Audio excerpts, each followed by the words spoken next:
Coming up on OU Nightly, the fate of a proposed OKC arena is under debate. A live report from both sides. Plus, keeping Norman students safe at schools, the latest vote from city leaders. And lawmakers are racing to the finish line as a government shutdown looms. This is OU Nightly.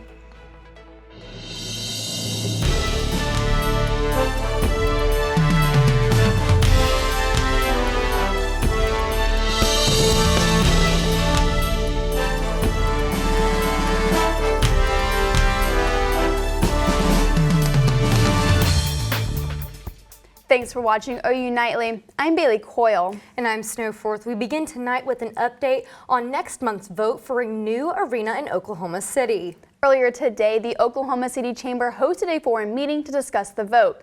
OU Nightly's Ben Dacu joins us live with those details.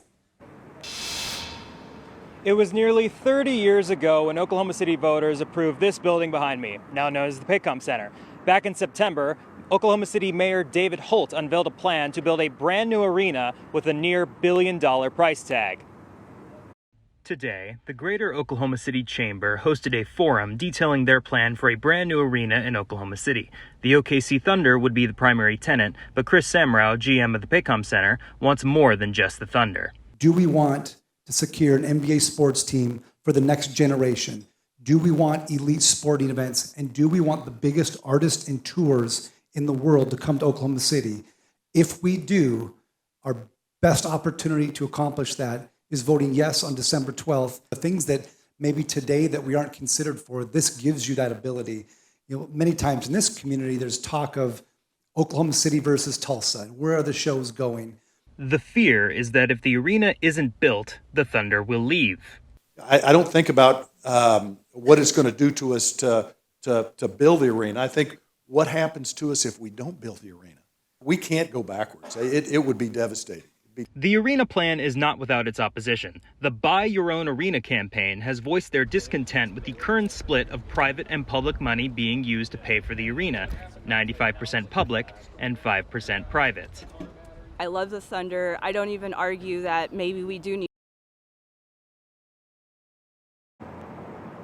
Mayor Holt did not attend the forum. The special election to determine the fate of the new arena proposal will be held on December 12th. Reporting from the Paycom Center in Oklahoma City, Ben Dacu, OU Nightly.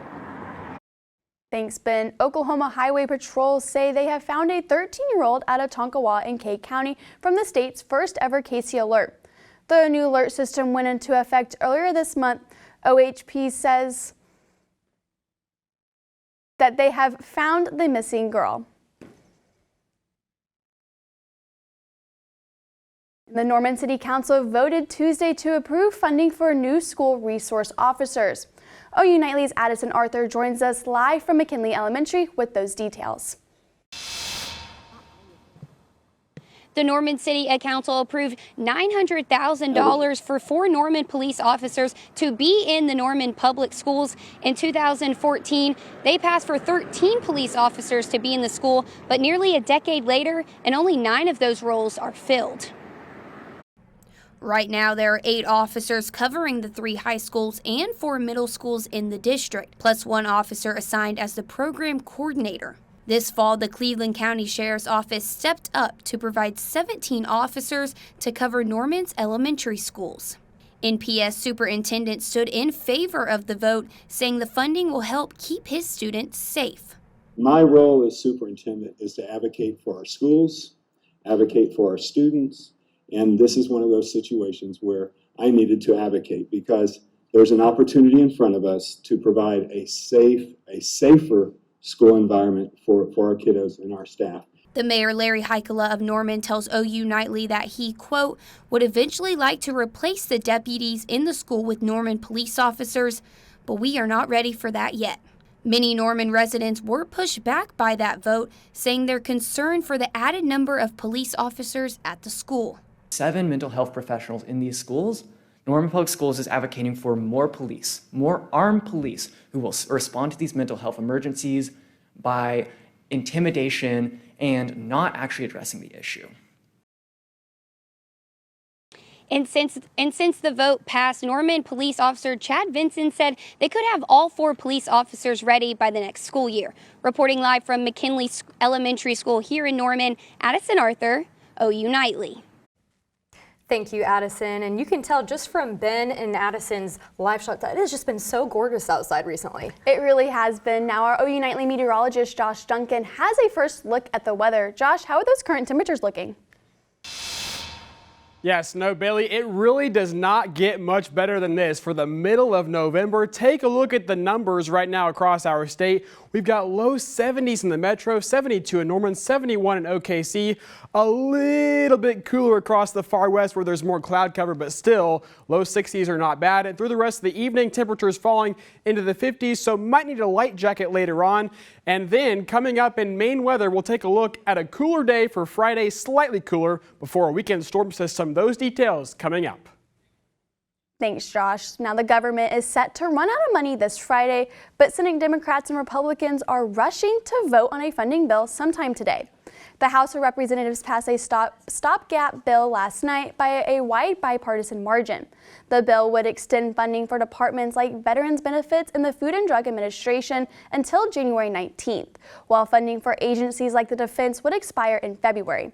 Senate leaders say they support the measure and expect the bill to pass before the Friday deadline. The White House indicated that President Joe Biden will sign the bill if it reaches his desk. And the FBI is warning of possible domestic terrorist threats as the war between Israel and Hamas continues. Kennedy Patterson has that and the rest of today's national and international headlines from the News Center. The FBI launches multiple investigations into people they believe are affiliated with Hamas. In a meeting with the House Committee on Homeland Security, the FBI director says his most immediate concern is possible terrorist-inspired attacks within the U.S. and the attacks targeting Jewish and Muslim Americans. The FBI encourages Americans to be alert but continue their daily lives. President Biden meets with Chinese President Xi Jinping after months of tension between the countries. The two mainly discussed Mexico and Canada being America's top trading partners this year instead of China. Experts say that the two leaders are also expected to talk about controlling the flow of fentanyl from China to the U.S. This is the first time the two have met face-to-face in a year. Hunter Biden is calling for former President Donald Trump and former Justice Department officials to be subpoenaed in his criminal gun case. He argues that the investigation into him was made out of political pressure and violated his Fifth Amendment rights. Hunter Biden has pleaded not guilty to the charges he faces. And public health experts and parents are now calling for a national ban on water beads sold as kid toys, saying it can kill children when swallowed. Bailey Snow. Thanks, Kennedy. Coming up on OU Nightly, heat-related deaths are on the rise. More on what's causing these concerning increases when we return. And why you may no longer get the latest weather forecast from the weatherman. We explain after the break.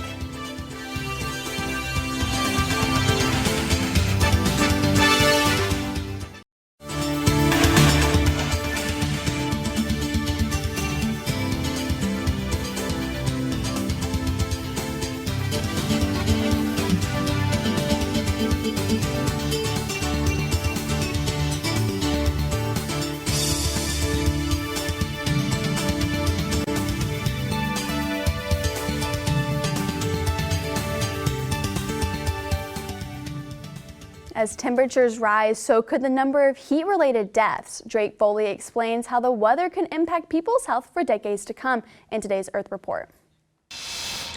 Thanks, Bailey. Experts say heat-related deaths could quadruple in the coming years. A new report from the Lancet Medical Journal found an increase in fossil fuel usage is affecting human health. At the end of the month, world leaders will meet to discuss public health protection at the United Nations Climate Change Conference in Dubai. The report comes after a record number of heat-related deaths in Phoenix due to high temperatures this year.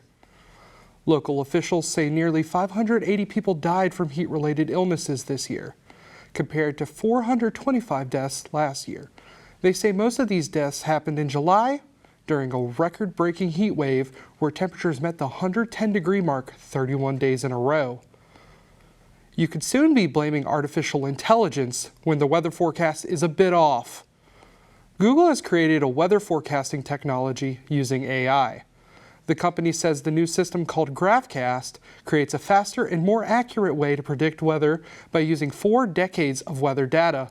GraphCast was able to produce a 10-day forecast in less than 1 minute compared to traditional models, which can take an hour or longer. And the White House announced $6 billion in funding to strengthen climate resilience during remarks on the 5th National Climate Assessment yesterday. Snow and Bailey, back to you. Thank you, Drake. And AI may be taking over, but I'm still going to trust our OU Nightly meteorologist. I 100% agree with that. Well, up next on OU Nightly, Norman lands a new aviation academy. When we return, we'll tell you how it will help with turbulence in the industry. And we've got a couple more mild days of weather left before a storm system brings big changes to our area. Those details coming up after the break.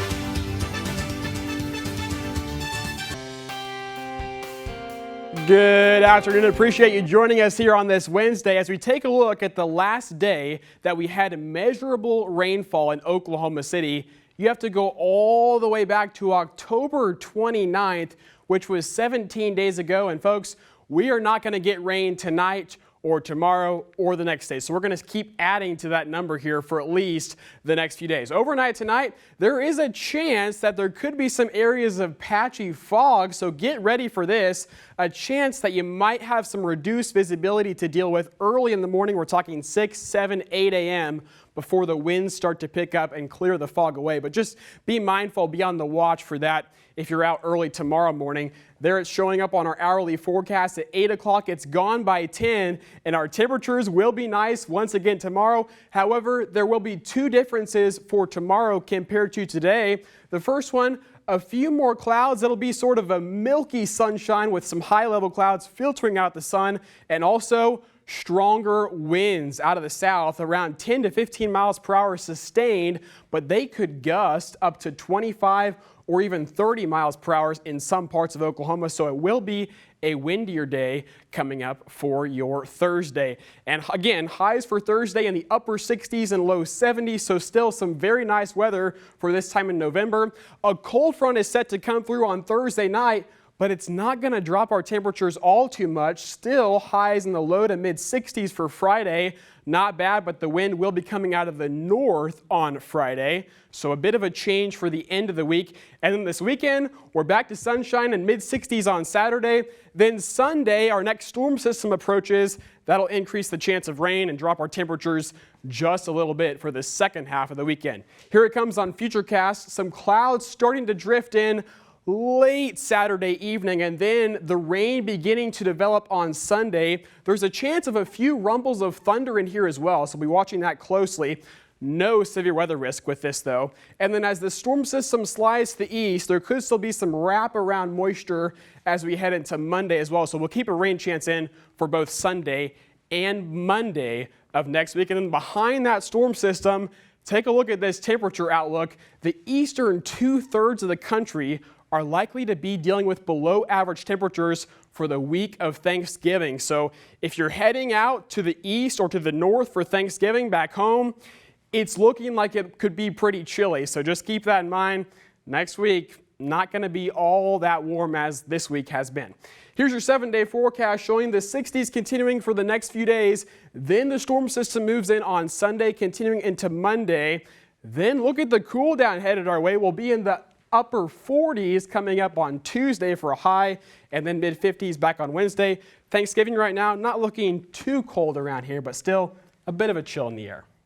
Man, I'm not looking forward to that rain. I'm really loving this weather right now. I know I am too. I'm a little disappointed. I'm going to going home back to Dallas for Thanksgiving, and it's going to be a little bit colder, and I guess I'll just have to pack my nice warm sweaters to go home. Yeah, you know, but it's been so dry for so long, so some communities needing that rain, at least we're going to get it. Yeah, that's true. That is Thank you, Josh. Very, very true. I know I will bring out my rain boots and my rain jacket for Sunday and Monday. Sounds good. Well, thank you.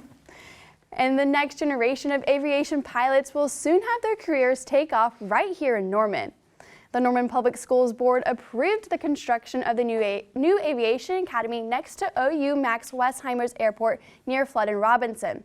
The aviation instructor Ryan McNamara says the new facility will help with one of the industry's #1 problems, a shortage of personnel.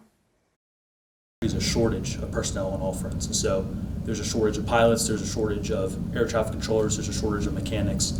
And so this academy, one of the main benefits is that we can start filling in those gaps in the state of Oklahoma, but also globally as well. Officials say construction on the new facility is expected to start next year. And here in Norman, we're all thinking about it.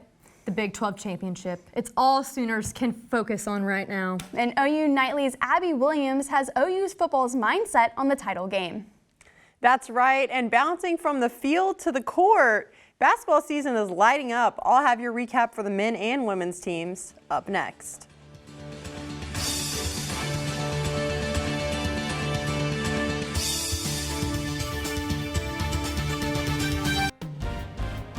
I'm Abby Williams, and it's time for sports. Another day, another bad look for the Big 12. The conference's athletic directors met today, only 17 days before the Big 12 football title game, to discuss tiebreaker rules for this season.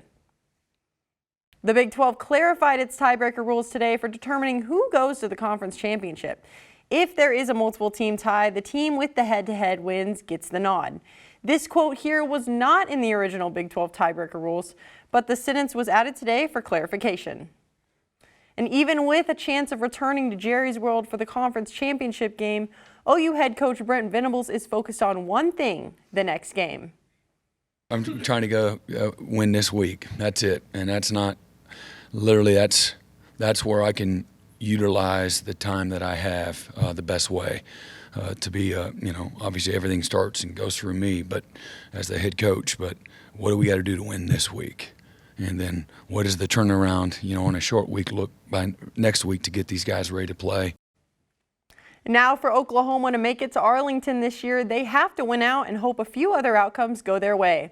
For the remainder of the regular season, quarterback Dylan Gabriel is focused on only the things he and his team can control. People talk, and I'm not oblivious to it. I obviously know, what's going down, but, I feel like I sound like a broken record, but, you have to take care of your own business and control what you can, because at the end of the day, the rest will take care of itself. Whatever will happen, and we just, got to focus on this week and getting the dub. Now over on the hardwood, OU women's basketball is dominating this season as they move to 4-0. Earlier today, the Sooners welcomed the Alabama State Hornets and scored double what their opponents did, 92-46. Freshman Sahara Williams posted 14 points in the win. And Skylar Vann played a crucial part in that, leading the team with 16 points. She hit a pretty big milestone, earning her 1,000th career point. Vann is the 39th Sooner ever to hold that honor. And Porter Moser's squad is undefeated too. Last night, OU hosted Texas State at Lloyd Noble and showed them how to shoot on this side of the Red River. Here's Javion McCollum, last night's leading scorer, earned 2 of his 15 points. The Sooners made the Bobcats look like house cats, winning the game 93-54. Snow, Bailey? Thanks, Abby. I know that was a great game last night. Well, coming up on OU Nightly, Baskin-Robbins releases a new ice cream flavor. We'll tell you the unique flavor combinations after the break. Stay with us.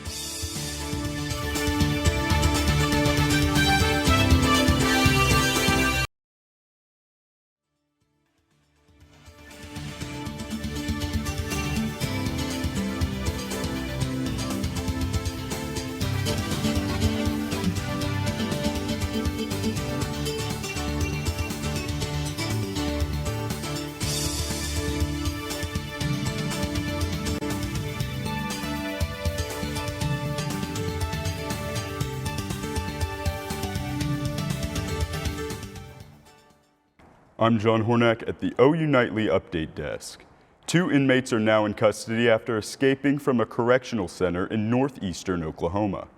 The Hominy Police Department says Brandon Cherry and Aaron Victory II were captured in McCurtain County last night. Court records show the 2 were in prison for various drug and theft charges. Snow, Bailey, back to you in the studio. Thank you for the update, John. And Baskin-Robbins releases a special ice cream flavor, and it's everything you're looking forward to at Thanksgiving. It's called Turkey Day Fixins, and it's here for all of November. It's said to taste like what it sounds like, with the sweet potato, autumn spices, and cranberry sauce with pieces of cornbread. You can also order Turkey Day Fixins for delivery through DoorDash, Uber Eats, and Grubhub. You know, I like weird food combinations like that, so I'm totally down to try this. I cannot say the same thing. I'm a person that cannot have their food touching, so the thought of my ice cream having different flavors just is not for me. So you'll have to let me know how it is. I will, and I like whenever you dip your fries in ice cream. I love weird stuff like that. I can't do it. Can't do it.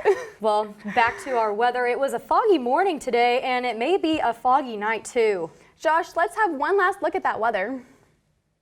Yeah, overnight tonight, there's a chance for some patchy fog to develop, but maybe just a bit more dense just to the southeast of the metro, with lows in the 40s across most of the state, 45 here in Norman, down to 37 in Guyman, so a bit chilly in the Panhandle, but these numbers still above average for this time of year. And then taking a look at your 7-day forecast, it's pretty nice over the next few days before a storm system moves in Sunday into Monday. Back to you.